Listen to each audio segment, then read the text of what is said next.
Hello students हमने start करा हुआ है चैप्टर नंबर 8 और चैप्टर नंबर 8 का नाम है cell the basic unit of life. तो हमने काफ़ी इसकी बेसिक चीज़ें डिस्कस कर ली थी उस दिन हमारी लास्ट वीडियो में। अब हम डिस्कस करेंगे, हमने लास्ट वीडियो में डिस्कवरी ऑफ द सेल भी डिस्कस कर लिया था, हिस्ट्री कर ली थी सारी। अब हम डिस्कस करेंगे cell theory, right. So next topic is cell theory and it's very important. NCERT में मेंशन्ड है सेल थ्योरी। बेटा cell theory it was put forward by two scientist jointly and the name of the two scientist is Schleiden and Schwann, right? Sheldon and Schwann are the two scientists who jointly put together cell theory and in the year 1839. According to this theory, what are its postulates? See, what are the features of this theory? So the features of cell theory. Number one feature that all the living organisms are composed of their cells. सारे के सारे living organism किसके बने हुए हैं बेटा? Cells के। So all the living organisms are made up of cells and their products ये सेल्स के प्रोडक्ट्स क्या हो गए? टिश्यूज, ऑर्गन्स, ये बात कर रहे हैं, right. So all the living organisms are made up of cells and their products. Okay, another feature is that cell जो होता है that it is a small mass of protoplasm. मैंने पहले भी बताया था सेल में क्या होता है बेटा? Protoplasm means nucleus plus cytoplasm. So cell is a mass of protoplasm. Okay, cell is a mass of protoplasm and what is protoplasm? Protoplasm means nucleus plus cytoplasm। ये हम पहले भी डिस्कस कर चुके हैं ऑलरेडी, ओके। और हम ये कह सकते हैं जो सेल होता है that is without may be with cell wall or may be without cell wall. So cell may be with or without cell wall. अगर प्लांट का सेल होगा तो होगी सेल वॉल, अगर एनिमल का सेल होगा तो ओनली सेल मेम्ब्रेन ही होगी। बेटा प्लांट सेल में सेल मेम्ब्रेन भी होती है जिसे हम प्लाज्मा मेम्ब्रेन भी बोलते हैं और सेल वॉल भी होगी, लेकिन एनिमल के सेल में सिर्फ और सिर्फ सेल मेम्ब्रेन होती है। क्लियर? और अनदर फीचर इज़ दैट कि जो एक्टिविटी होती है किसी भी ऑर्गेनिज्म की that is due to sum total of all the activities of the constituent cells, right. तो अगर सपोज मेरी कुछ एक्टिविटी है, मुझे मूव करना है, तो मसल्स की मेरी movement is because of my cell constituent activities. तो उसमें मेरे नर्वस कोऑर्डिनेशन भी है, मेरी मस्कुलर कोऑर्डिनेशन भी है, everything. So all activities of organism is due to sum total of activities of its constituent cells। जिस सेल ने उस ऑर्गेनिज्म को बनाया है उसकी एक्टिविटीज से। Okay, so the activities of the organism is due to sum total of the activities of the constituent cells. So this was about the cell theory, right? And cell theory मैं पहले बता के चुकी हूँ आपको कि it was given by two scientists. One was botanist and one was zoologist. Botanist was Sheldon and zoologist was Schwann. And it was given in the year 1839.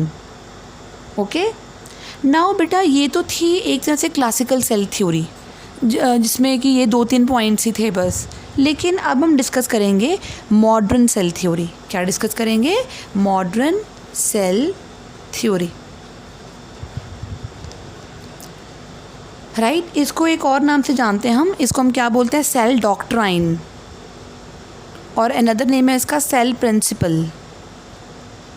So these are the other names of modern cell theory. Clear? So let's study the postulates. Postulates बेटा क्या होते हैं, मतलब points. अब हम इस theory के point discuss करते हैं. पोस्टुलेट्स, सबसे पहली चीज़ तो वही बेटा कि हम सारे किसके बने हुए हैं, सेल और सेल प्रोडक्ट्स के. पहले तो वही है कि ऑल ऑर्गेनिजम्स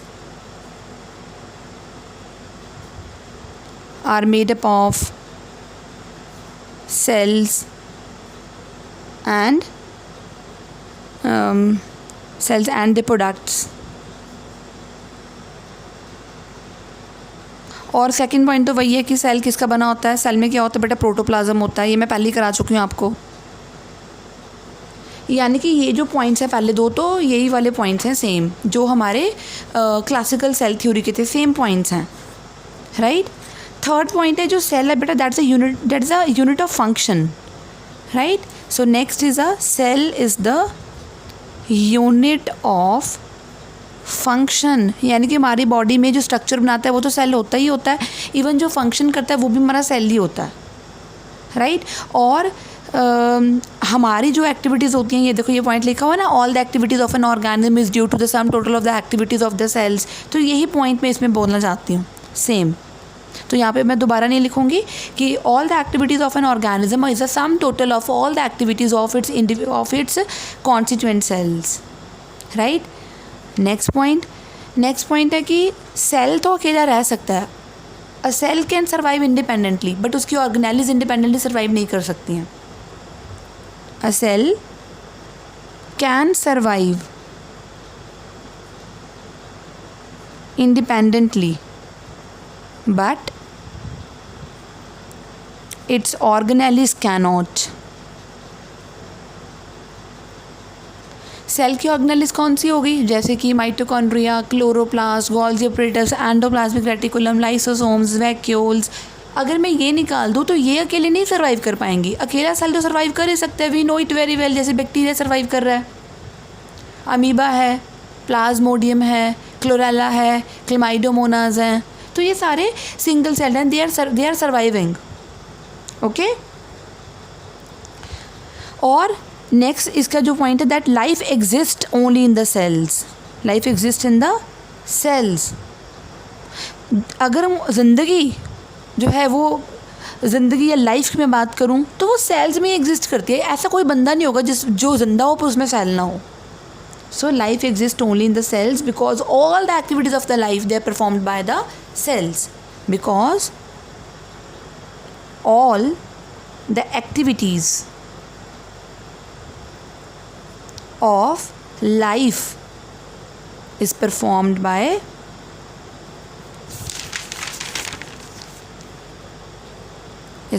by cells.